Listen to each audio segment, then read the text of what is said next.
Thank you so much, Neil, for the invitation to present at this prestigious event, and thanks also to Lorenzo. A little bit of background on me. I've been at IARC for 5 years, and before that I was for 20 years at the National Institute for Occupational Safety and Health in the US, where I was an occupational epidemiologist doing studies of cancer and other endpoints in workers. So that's my background. I would like to say that I have no conflicts of interest to declare.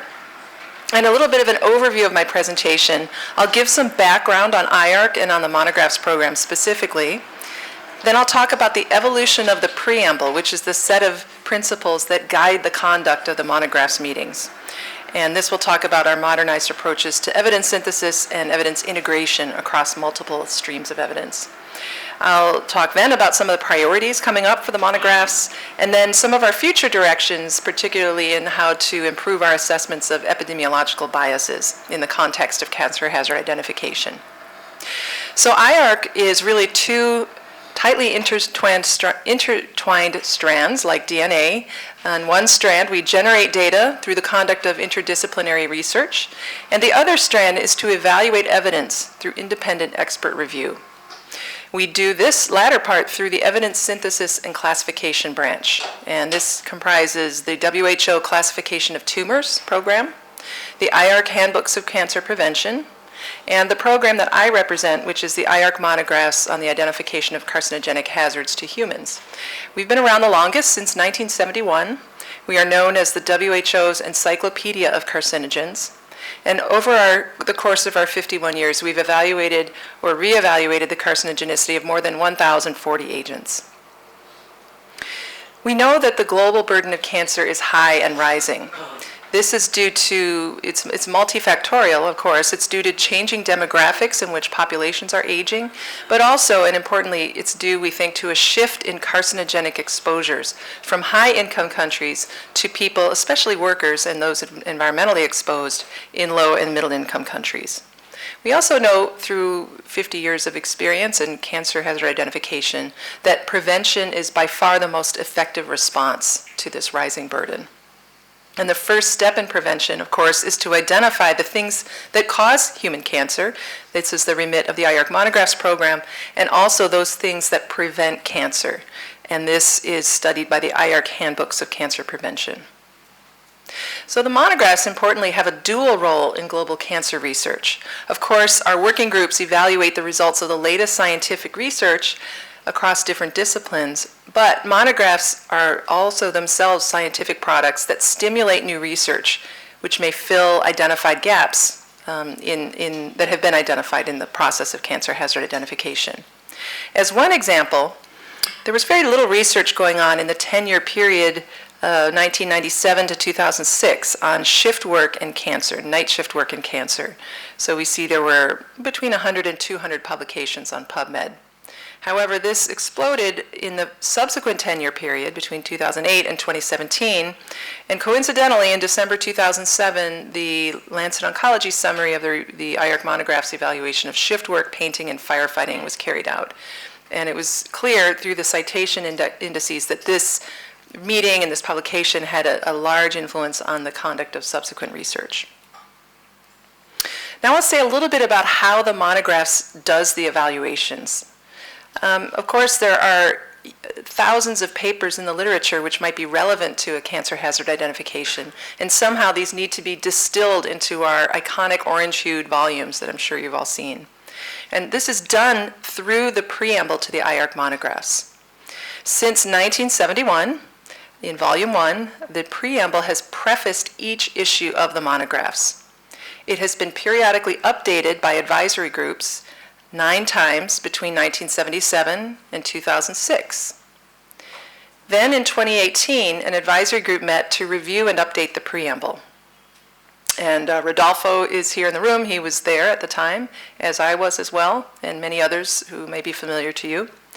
But why would we have needed an update in 2018? Well, 12 years had passed since the previous one, and of course there had been many procedural advances in systematic review methodologies, but also scientific advances, particularly in cancer epidemiology, and most especially in carcinogen mechanisms. And I'll explain what some of those are a bit later in my talk.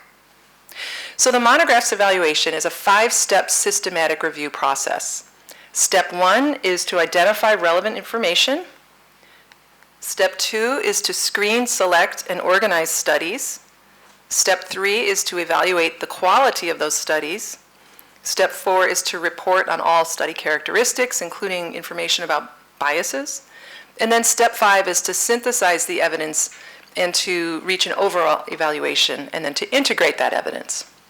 So the preamble gives procedural guidelines for all aspects of that process, including how we select participants, how we reduce and manage conflicts of interest, how we include stakeholders in the process, and then how we carry out the meetings themselves.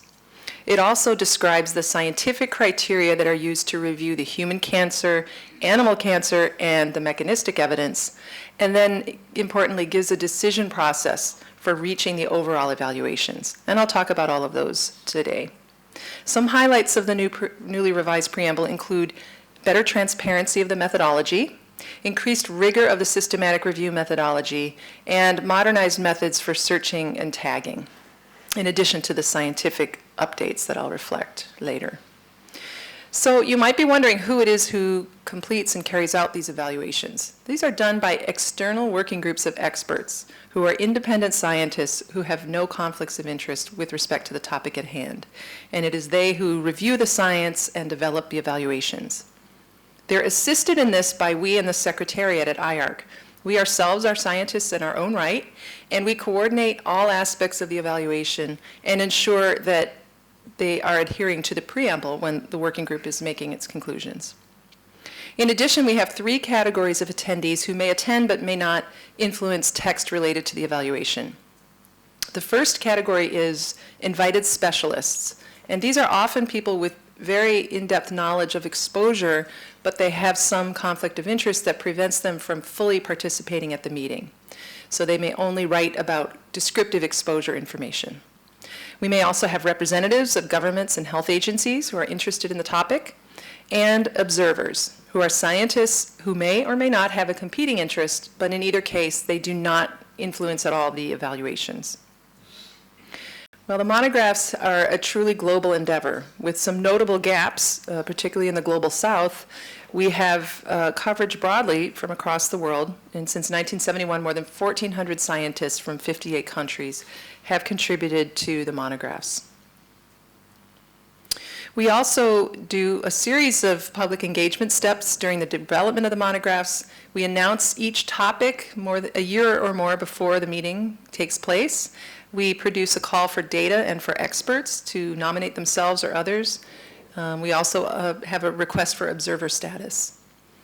And then we post the list of all participants at the meeting about 2 months ahead so that it's clear who will be participating in the meeting, and if there are, we also identify any conflicts of interest so that any unrecognized conflicts might be brought to our attention. The call for data closes about a month ahead of the meeting, and then we have the meeting in person for 8 days in Lyon, and then 2 to 4 weeks after the meeting, we publish a summary of the results in the Lancet Oncology, and then the full monograph 9 to 12 months later. Now let's turn to the types of evidence considered. The first evidence stream, as we call it, is evidence regarding cancer in humans. The second stream is cancer in experimental animals. And the third is mechanistic evidence. In addition, there's information characterizing exposure in humans. And these different topics are addressed by different subgroups of the working group. So generally we have cancer epidemiologists in subgroup 2 reviewing and evaluating all of the evidence for cancer in humans, and likewise for the other streams. Some of the modernized tools that we use in our systematic review are a software tool to search and screen and organize the literature. This is called HAWK, or the Health Assessment Workspace Collaborative. This is a publicly available tool that was developed by IARC in consultation, or in concert with some organizations in the United States, including the US EPA and the National Institute of Environmental Health Sciences. The data are extracted and verified by at least 2 people per study, and we also have a tool that helps us document all of the information about the study, and these will live indefinitely beyond the life of the project. We also take steps to ensure consistency and transparency of the study summaries. Each study critique is drafted by experts who are not involved in the study. There are also extensive cross-subgroup discussions on important topics, including the quality of the exposure assessment in the studies in humans, whether that's cancer as an endpoint or mechanistic evidence as an endpoint. And so this ensures that we have broad cross-disciplinary discussion of the various issues regarding the study quality and potential for bias. There's also a comprehensive peer review, first among the cancer epidemiology group and then across the entire working group. So let's turn then to how they evaluate the evidence. So starting with the stream for cancer in humans, there are 4 categories in which each type of cancer is categorized for humans. And the 4 categories are sufficient, limited, inadequate, and what we call ESLC, which means evidence suggesting lack of carcinogenicity.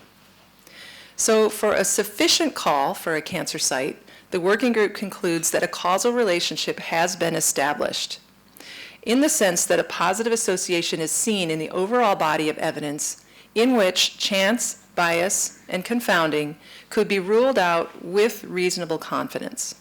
Now, it's not absolute certainty, it's reasonable confidence, and I think that's where each working group has to think about how they're approaching this topic and may have slightly different approaches from working group to working group. But this is why it's so important that the Secretariat is there to help guide these interpretations. The second category is called limited evidence. And in this case, the working group concludes that a causal interpretation is credible for that cancer site. However, chance, bias, and or confounding could not be ruled out with reasonable confidence. So the reasonable confidence is the real cut point between sufficient and limited evidence. Inadequate evidence can be reached in a number of ways. Often there are no data available, in which case the evidence would be considered inadequate. But there may be evidence, however, the working group concludes that these studies permit no conclusion about a causal association. Or there is evidence, but they think it may be entirely explained by biases. That's another possibility. For the last category, ESLC, there are high-quality studies covering the full range of exposure, which are consistent in not showing a positive association at any level of exposure.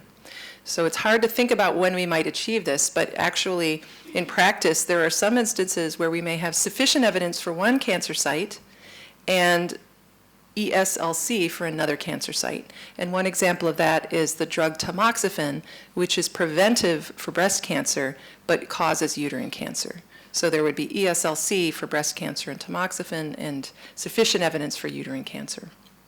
And there are other examples as well. The second stream is cancer in experimental animals. And these are randomized studies, so the criteria are a bit different. For a sufficient call, again, the working group concludes that for these animal studies, a causal relationship has been established. And this requires multiple positive results, including an increase in malignant tumors or an appropriate combination of benign and malignant tumors in 2 species, at least 2 species, at least 2 studies, or both sexes of well-conducted, ideally good laboratory studies. And exceptionally, a single unusual result could lead to a sufficient call, but that's quite rare. For a limited call, the data are suggestive of a carcinogenic effect, but, for example, there is only a single study, there's only an increase in benign tumors, there's an increase only in tumor multiplicity, or a decreased latency only, or there is only promoting activity. For inadequate evidence, similarly, studies permit no conclusion to be reached, or no data were available. And for ESLC, which again is quite rare, there would have to be well-conducted studies in at least 2 species that show that the agent is not carcinogenic, and then it's a bit of a constrained evaluation to that species, tumor sites, and the ages of exposure, for example. The mechanistic data has evolved the most in the most recent preamble, and this is because over the years, working groups and the Secretariat have struggled with several topics, including how to search systematically for mechanisms that may be relevant to carcinogenicity, and how to bring then uniformity across these assessments. There have been huge increases in the number of papers that might be eligible for review, and this needs to be analyzed efficiently. And most importantly, how can working groups avoid biases toward favored mechanisms? And I'll just give one example of a favored mechanism, and that is genotoxicity. And so if you bring experts in genotoxicity, they will be relying very heavily on that evidence. But many carcinogens act in non-genotoxic mechanisms, and so that is not necessarily a good approach. So in the Volume 100 series, working groups reevaluated all of the Group 1 known human carcinogens at that meeting. And then after the meeting, there were about 100 of these agents. Separate workshops were held to look across this set of evaluations at the known carcinogens to try to understand what were the mechanisms of carcinogenesis for this group of known carcinogens, which are quite variable. And what these workshops led to was the development of what we call the 10 key characteristics of human carcinogens, and I'll call that KCs. So the 10 key characteristics are listed here on the left. My mechanistic toxicology colleagues like to call this a top 10 list of ways that carcinogens can act and cause cancer. And you see that electrophilicity, or causing DNA adduct formation, genotoxicity, those are right up front in the list. However, there are many more mechanisms further down, including altering DNA repair or causing genomic instability, inducing epigenetic alterations, inducing oxidative stress or chronic inflammation, causing immunosuppression, modulating receptor-mediated effects. Many of the persistent organic pollutants operate in that mechanism. Causing immortalization is something that viruses tend to do. And then number 10 is quite broad, but it is altering cell proliferation, cell death, or nutrient supply. So agents that may cause, for example, angiogenesis might be in this category. So these 10 key characteristics are the chemical and biological properties of the known established human carcinogens. This is really important to understand. And we believe that data on these KCs can provide evidence of carcinogenicity even in the absence of cancer evidence in humans or animals. So these use of the KCs can be used to assemble and review data that are relevant to carcinogenesis without needing to have an a priori hypothesis of the mechanism. So here is a graphical interpretation of these 10 key characteristics going around the circle, or all 10 that I mentioned, and some of the examples of the agents that cause these different KCs. And these are all, once again, exemplified by the list of then known human carcinogens, and we've been adding to that list since then. So far, the agents that we've evaluated all do seem to have mechanisms that fit into these 10 key characteristics, perhaps with one exception, which I'll mention at the end. So then, how do working groups evaluate this mechanistic evidence? They have 3 categories: strong, limited, and inadequate.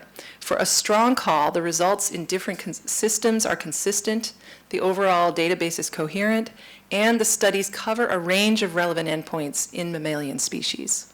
For limited, the evidence is suggestive, but, for example, the studies are narrower in range, or endpoints or species, or, as often is the case, there's unexplained incoherence across the results.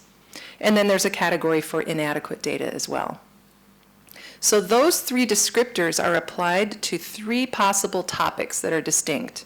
The first one is called mechanistic class, and this is a consideration of whether the agent belongs, based on mechanistic considerations, to a class of agents, one or more of which has been already classified as either carcinogenic or probably carcinogenic to humans. And an example of that is some PCBs, polychlorinated biphenyls, were classified in a mechanistic class that dioxin belongs to. So dioxin is a group 1 agent based on human cancer evidence, and some dioxin-like PCBs act in a very similar mechanism, so they belong to that mechanistic class. Most frequently, though, working groups classify the mechanistic evidence using the 10 key characteristics of carcinogens, and they distinguish whether this evidence comes from exposed humans, or in human primary cells or tissues, and or in experimental systems, with the information coming from exposed humans being more highly prized. And this is why I'm really talking to you about this, because epidemiologists are the people who generally should be carrying out these types of studies in exposed humans. So the evidence is integrated, as I said, and this happens at an 8-day meeting in Lyon. And all three streams are given one of these possible classifications. And then the three streams are integrated to reach the overall evaluation, which is either group 1, carcinogenic to humans, group 2A, probably carcinogenic, group 2B, possibly carcinogenic, and group 3, not classifiable as to its carcinogenicity to humans. And interestingly, that last category is the largest, with about 500 agents in it. Group 1 is fairly small, with only 126 agents. How is then the evidence integrated? Well, first of all, one major change of the new preamble is that all three streams are integrated at one time. They're now, if those of you who've been to monographs meetings years ago will remember there were mechanistic upgrades and downgrades. That doesn't happen anymore because the mechanistic evidence has really been increasing in prominence. As always, though, evidence that's deemed to be sufficient for cancer in humans will always lead to a group 1 evaluation, regardless of the evidence in the other streams. And some recent examples of this include opium consumption, for which there was sufficient evidence for cancers of larynx, lung, and bladder, and limited evidence for cancers of pharynx, esophagus, stomach, and pancreas.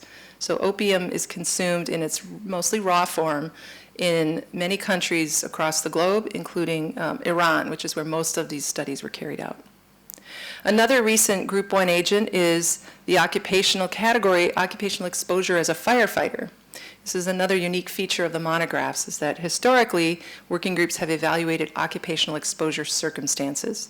So this was classified as group 1 on the basis of sufficient evidence for mesothelioma and bladder cancer in firefighters, and limited evidence for melanoma, non-Hodgkin lymphoma, and cancers of colon, testis, and prostate. If there is not sufficient evidence for cancer in humans, but there is a combination of sufficient evidence from cancer bioassays and strong mechanistic evidence in exposed humans, this combination now explicitly allows the working group to reach group 1. Now, this is not a new feature, it's just that it's been explicitly designated as such in our new preamble. And we don't yet have examples of that to show you, but the next category, there are quite a few. So group 2A could be reached in a couple different ways. First of all, if there's limited evidence for cancer in humans, for one or more sites, and there's either or both sufficient evidence for cancer in experimental animals or strong mechanistic evidence, then regardless of the stream, then we can reach group 2A. Some examples of that recently include a solvent called 1,1,1-trichloroethane, which was a substitute for some more hazardous solvents, but does in fact have limited evidence now for causing multiple myeloma, together with sufficient evidence in experimental animals. And then night shift work, which I mentioned earlier, was reevaluated in 2019 and was found to have limited evidence for cancers of breast, prostate, colon, and rectum, and sufficient evidence in experimental animals, and also strong mechanistic evidence, though not in exposed humans. Another way to reach group 2A is to have sufficient evidence for cancer in experimental animals and strong mechanistic evidence, not in exposed humans, but in human primary cells or tissues. So the idea is to get to 2A, you need something coming from humans, whether it's limited evidence for cancer in humans or some information from these in vitro systems. And we have a few examples of this. These tend to be things that are not well studied epidemiologically in cohorts, or we just don't have much evidence in exposed humans for cancer as an endpoint.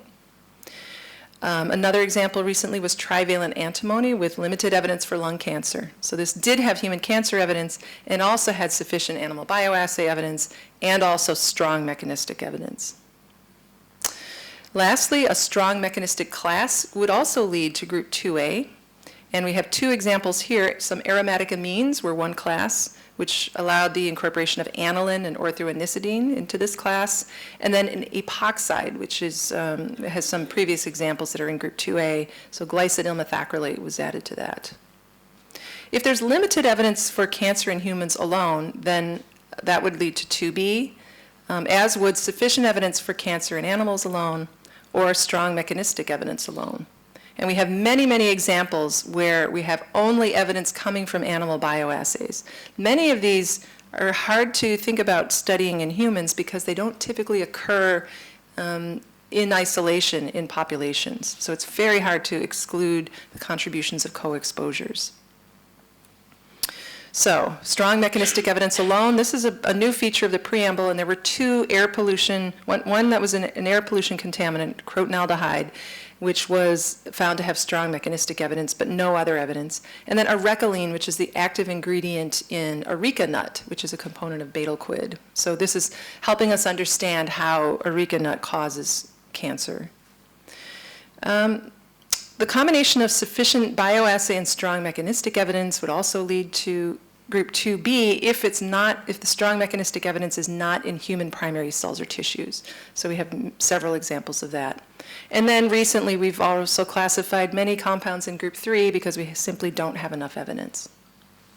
So I wanted to touch upon some of the human evidence that we've seen that's been influential in the evaluations. I already mentioned night shift work, and the evidence was found to be inconsistent in workers who work night shifts. However, the evidence we have suggests oxidative stress, chronic inflammation, immunosuppression, and receptor-mediated effects. Aniline is in another case. There were few studies. The studies we had were quite convincing, but there just were not enough of them, and so the evidence was deemed to be less than strong. But these were in the lower end of the KCs, the traditional genotoxic carcinogens with KC1, electrophilicity, and genotoxicity.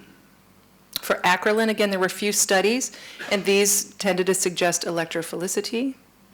1,1,1-trichloroethane, ethane had electrophilicity, genotoxicity, and chronic inflammation.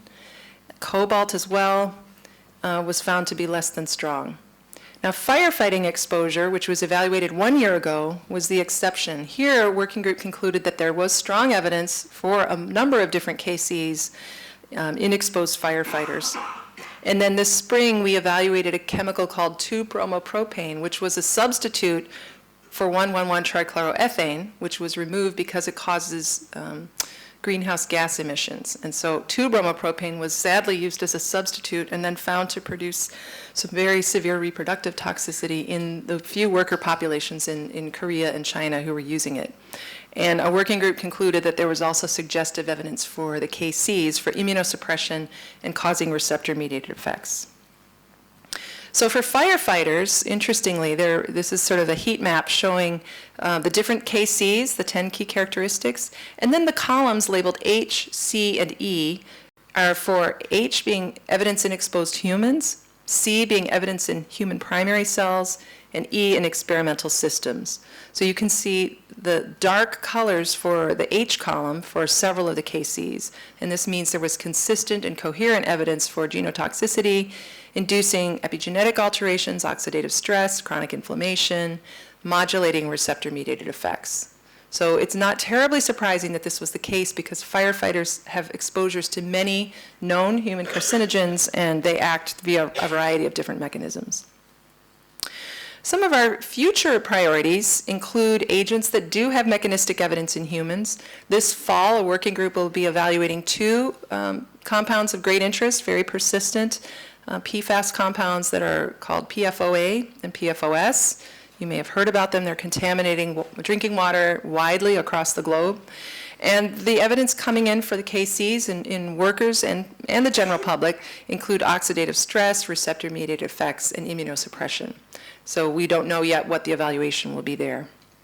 We're also evaluating talc 1 year from now, and this will be in meeting 136 in June. And here the studies suggest chronic inflammation and oxidative stress. Some other ones, I think I was talking with Neil yesterday about bisphenol A. This is a reproductive toxicant, but also suspected of potentially being carcinogenic. And here there's quite a lot of evidence about receptor-mediated effects, much less evidence about human cancer. So I want to turn now, in my remaining time, to how working groups evaluate the quality of the studies. And this applies to both studies of cancer as an endpoint and mechanistic endpoints. So they're guided by the preamble to consider various aspects, including the quality of the exposure assessment and cancer outcome assessment, the potential for selection bias to influence the results, whether there was adequate consideration of confounding in the studies, the quality of the data collection methods, and the appropriateness of the statistical analysis methods. They also evaluate something that we call study informativeness. And this is defined in the preamble as the ability to detect the presence of a true association or the absence of a null association. And traditionally we think about study power, but it really goes beyond that to consider whether, for example, there is the presence of an adequate exposure contrast to expect to actually see an effect, the adequacy of the latency between exposure when it was measured and when the endpoint was measured, and then whether there was exposure to the target organ, which might be more or less relevant depending on what the mechanism is. How do they actually go about this? It seems quite daunting, yes? Well, as Rodolfo well knows, over the years, there has been reliance on the very well-honed and broadly, I guess, criticized but also accepted Bradford Hill viewpoints. And the ones that really have resonated with our working groups over the years are strength of association, while noting that weak associations shouldn't be explicitly ruled out, and they may in fact be causal. And we often see them for wide population level exposures. They can be particularly informative when weak associations support findings from strong associations. And this is seen in studies of radon exposure from uranium mining and population exposures to environmental levels of radon. The consistency of the association is important, but the working group notes that this really depends on study quality and informativeness. And so, for example, if you have a study with a very low exposure contrast, you wouldn't expect to see the same magnitude of association as you would in a study with a high exposure contrast, or a study that did or did not look at the appropriate latency windows or time windows for exposure and disease outcome. The presence of an exposure response is always an important consideration, and as the preamble notes, it does provide strong evidence, although we do know that confounders can also exhibit exposure response associations. The temporality of the association is really non-negotiable, and we have had a few agents recently where reverse causation has become an issue. That was certainly the subject of a lot of discussion at the opium monograph meeting. And then lastly, biological plausibility, which, because the working group evaluates the mechanistic evidence independently from the cancer epidemiology evidence, this is handled a little bit differently, and the focus here is on really whether exposure to a reasonable target organ is seen in the studies. So we now have an explicit section where the working group synthesizes the body of human cancer evidence, and this is very detailed, and it incorporates assessment of the impacts of chance, bias, and confounding on conclusions about causality. The evaluations are specific to each cancer site, but it begins with a section that discusses more general concepts like exposure misclassification.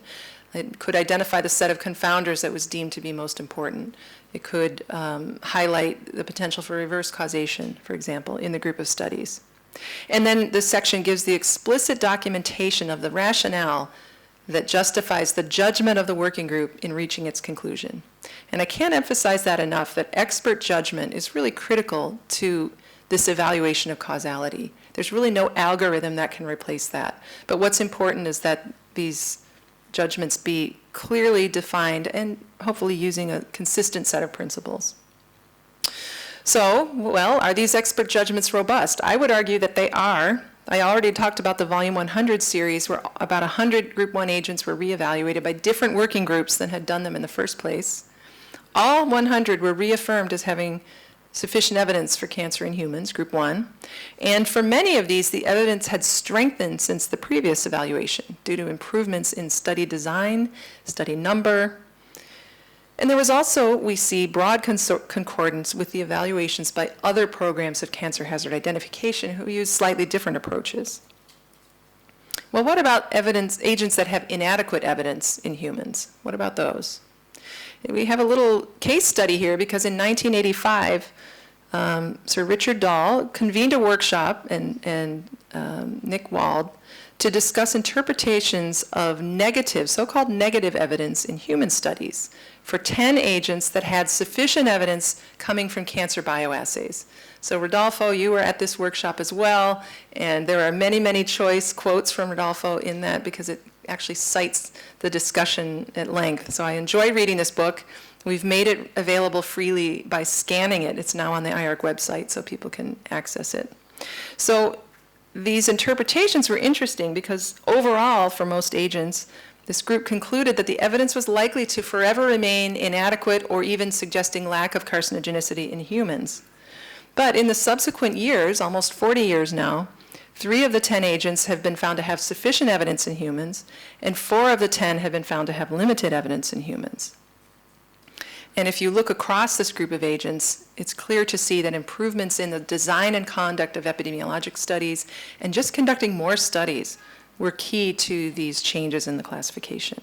So I think from our perspective, getting to sufficient evidence, getting to group 1 is a pretty stable state, whereas these other categories, limited evidence, inadequate evidence, should be seen as subject to change. Okay, I'll touch upon, if I have time now, some of the priorities for future meetings. We have a poster that is very colorful and also hard to read from your side, but don't worry, I'm going to focus in on parts of it. But this is just a visual display of the priorities recommended for evaluation by the IARC monographs in 2020 to 2024. So red, the color of the word indicates the stream of evidence that led to the listing. So red indicates mechanistic evidence, blue is human cancer evidence, and yellow is cancer bioassays. And then the combinations of the primary colors are combinations of these different streams. So let's look deeply into it. So the category in the upper left quadrant is the dyes, solvents, and other chemicals. And if you just get the gestalt of the color scheme here, you don't see a lot of blue, right, which is the human cancer evidence. So these agents tend to have a lot of bioassay evidence and some mechanistic evidence. Then in the upper right quadrant, we see a bit of a different story. These are the POPs, the persistent organic pollutants, the flame retardants, and the pesticides in the circled area. And particularly the pesticides have evidence coming from human cancer, but also from all 3 streams. Those really brightly colored ones indicate all 3 streams contributing. In the center, we have high priority agents, and on the periphery, we have the medium and low priority. So a lot of the pesticides are there, but they're medium or low priority. So the evidence is there, but it's not overwhelmingly positive. Then we have metals, particles, fibers, and one physical agent, which is radiofrequency electromagnetic field radiation, also known as cell phone radiation. And these are all, most of them do have human cancer evidence contributing to them. But in addition, there's a lot of mechanistic evidence as well. Talc is seen here as one of the ones we'll be doing next year. In the lower right quadrant, we have biological agents and smoking and tobacco-related agents. It's very interesting. We haven't had a biological agent meeting over here in quite some number of years, and so we're looking closely at this list. We have John Caldor as a senior visiting scientist who's dutifully going through all of these agents in this group and helping us to triage them to see which ones actually would merit evaluation. Then there's a group that we call smoking or tobacco related, and I think some of the emerging areas, though they don't yet have human evidence, it's red, which means it's mechanistic evidence, is electronic nicotine delivery systems, ENDS, which is also known as vaping, which is, if you start doing a time curve of the number of publications related to cancer endpoints, it has shot way up over the number of years. So I anticipate this will have some human cancer evidence. Cannabis smoking is another one. There's a lot of new evidence emerging because of the legalization in many countries, so there are new opportunities to do studies of cannabis. And here we have human cancer and mechanistic evidence. And then on the lower left quadrant, we have complex exposures at the top, then medical and pharmaceutical interventions, and dietary exposures. So many of these have human cancer evidence as seen by the blue and purple colors that we have here. So I'd like to make a pitch to you, those of you who do cancer epidemiology or who may do studies related to the key characteristics. We're going to have our next advisory group meeting in March of 2024, and we are seeking nominations of agents that are suspected of causing cancer, not just in nutritional settings, but others as well. So we would ask for people to nominate agents, and there's a place on our website where you can do that. The call is open until the end of November of this year. You could also respond to the call for data, which I mentioned opens a year ahead. And we see very often that researchers will scramble to finish publishing all of their studies on these topics. PFOA, PFOS, we're seeing a huge flurry of activity to get these studies published ahead of the November meeting. And I'll close then with a discussion of some work that we're doing to further develop the assessment of epidemiological biases. So you see now that considering the role of chance, bias, and confounding is essential to evaluating carcinogenicity, but there's not a lot of guidance on how to formally evaluate the direction and magnitude of biases for cancer hazard identification specifically. We think there's been a bit of a problematic focus on using algorithmic scoring approaches, and things like grade are not necessarily very helpful because it just identifies the potential for the bias, but not which direction it might be operating in and whether it's of enough magnitude to be of concern. And I'll give you some examples of questions that have actually emerged from working groups.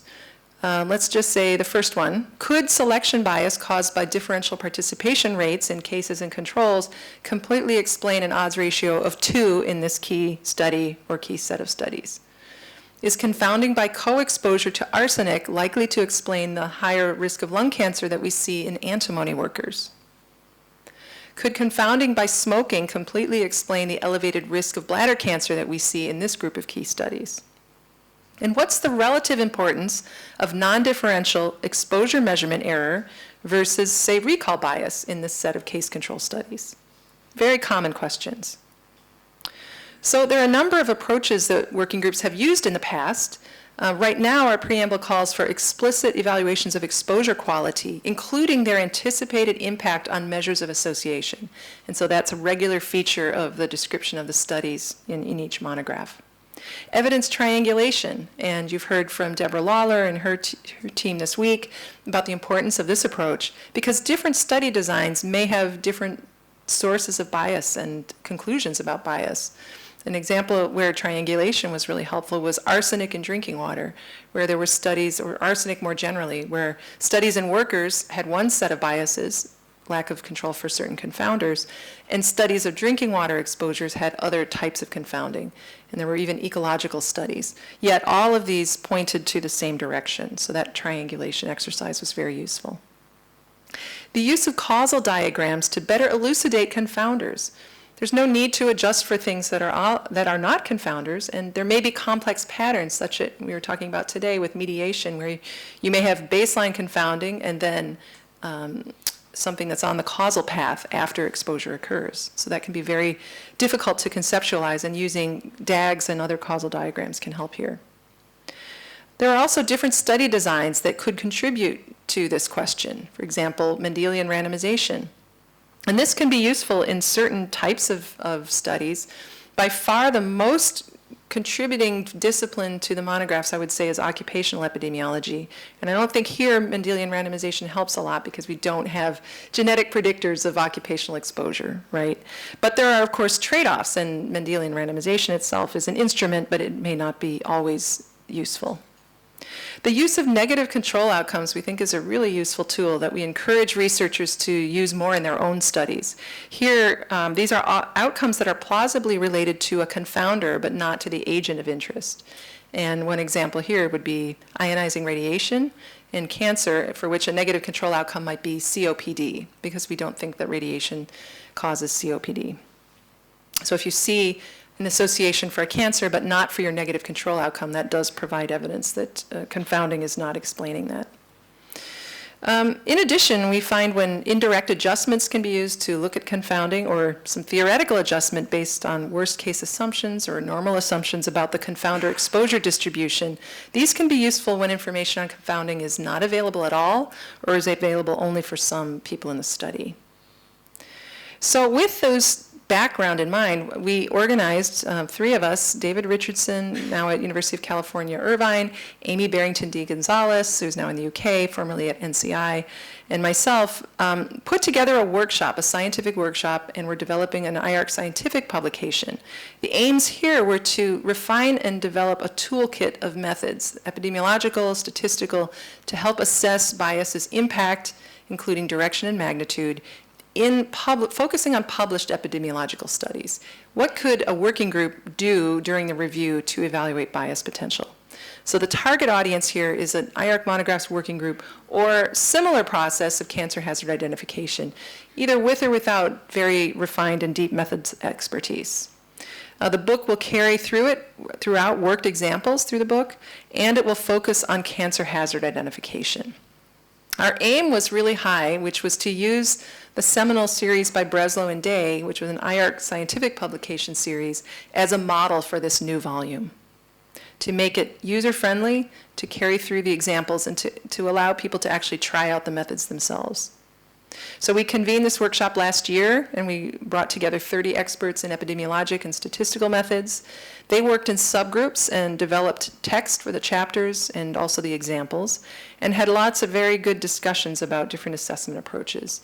So of the people in this room, Lorenzo, Neil, Rodolfo were all part of this, and you can see them in this picture.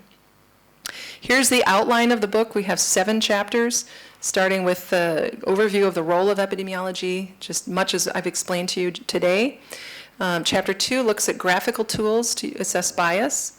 Chapter 3 is key chapter. It explores confounding.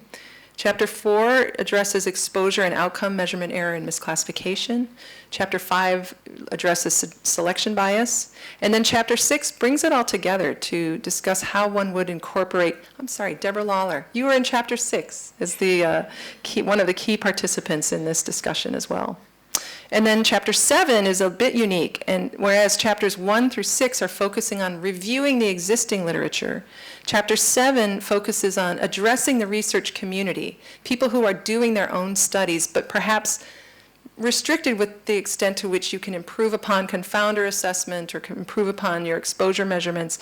What are some reporting considerations for you that would facilitate bias assessment by others when you have access to the original data? So here are the chapter contributors. I won't go through them all in great detail. Just to note that Neil was leading the selection bias and sort of residual bias chapters, and also contributed a lot to the exposure measurement error in the Department of Recall Bias. And then chapter 5, Lorenzo was instrumental there as well. And then, as I mentioned, Deborah was working in Chapter 6, and Rodolfo and I on Chapter 1.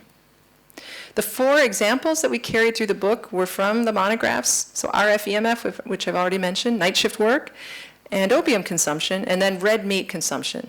So yellow, surrounding the boxes, means that these had limited evidence for cancer in humans. There was not sufficient evidence.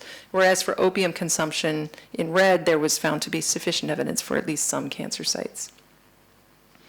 So what's next? We published an editorial about this in Occupational and Environmental Medicine, and we hope that this will stimulate the use of these methods by others. We anticipate that this book will be available sometime next spring. It's in the external peer review stage right now. And then in my last couple minutes, I will just say that we have a lot going on, future directions for mechanistic evidence. In a couple weeks' time, we're convening a workshop on evaluating mechanistic evidence, looking at endpoint measurements for the KCs in exposed humans especially. What design and endpoint measurement learnings can we have from what we've already done? How do we address the relevance and the volume of the omics data that are coming out? And then how to integrate evidence across KCs. So we think that mechanistic studies in humans can be more informative, and we'd like to, in the future, address that community, the community like you who might be doing studies like this. You're learning now about study design to improve causal inference for these studies, how to make your studies stronger. There's a real issue related to endpoint selection and measurement that we don't have for cancer epidemiology. And we have some papers that have talked about these issues, but more on the toxicology side than on the human side. So, in conclusion, I hope I have convinced you that cancer hazard identification is important for cancer prevention, and that the Monographs program is a scientifically rigorous and, I think, a trusted source of information about cancer hazard. We use modernized methods to synthesize and integrate evidence, and we're always improving it, we hope. And we have opportunities to contribute to our agenda. So with that, I will close and thank our funders, which are the National Cancer Institute and the NIEHS in the US, and also the European Commission in Europe. So thank you all for your attention.